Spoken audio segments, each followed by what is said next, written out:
Hello, dear students. How natural rubber is made and what are the different types of rubber? Everyone must have come across a rubber products. There are many rubber products which we come across in our daily life. For example, rubber gloves, rubber band, footwear, etc. We all have seen that rubber atoms have the ability to recover their shapes after being stretched or distorted, and hence rubber is referred to as elastomer.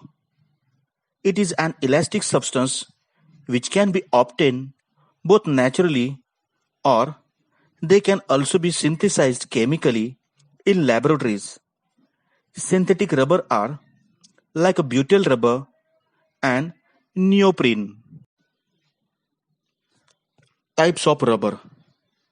There are two types of rubber: natural rubber and synthetic rubber.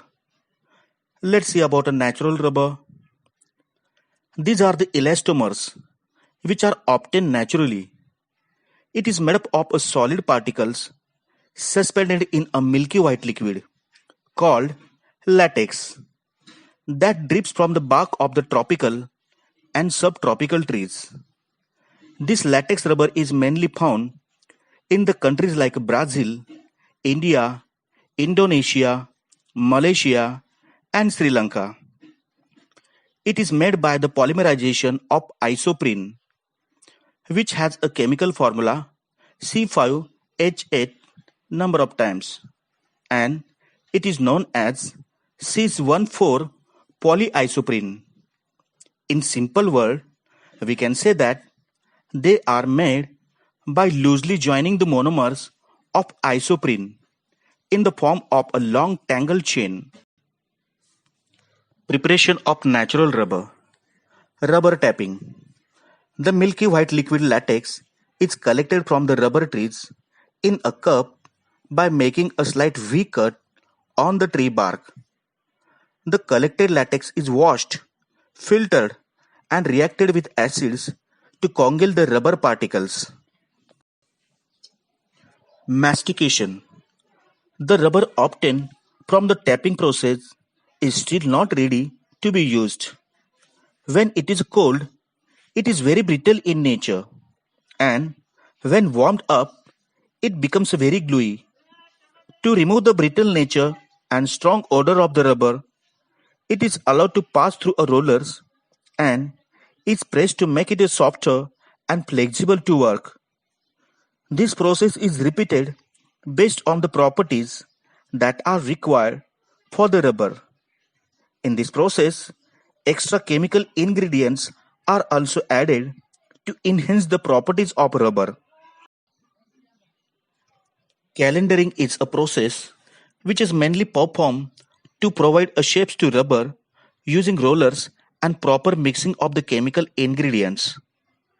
The final product obtained is then extruded to make a hollow tubes by passing them through a specially designed holes in an extrusion machine. Vulcanization.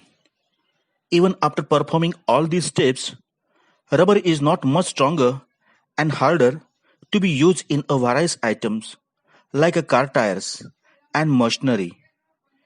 To enhance all these properties, sulfur is added to the rubber and it is heated at a temperature ranging 373 to 415 Kelvin. This process is known as vulcanization.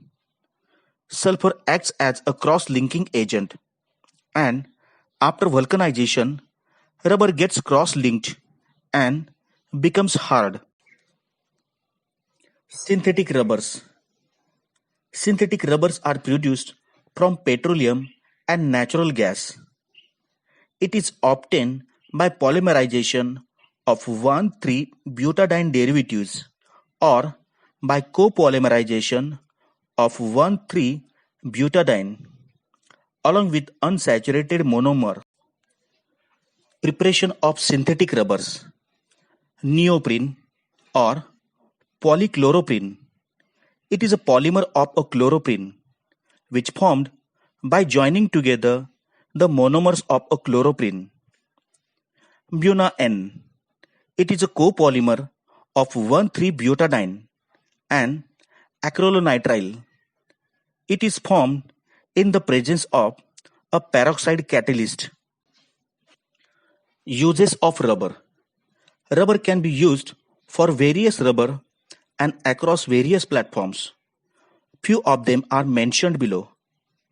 It is used for lining chutes, bins, and industrial mixers. Because of its waterproof and resilient property, it can be made into a good insulator.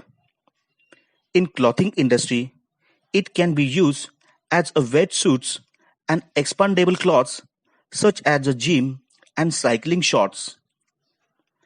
Rubbers are also used for flooring purposes.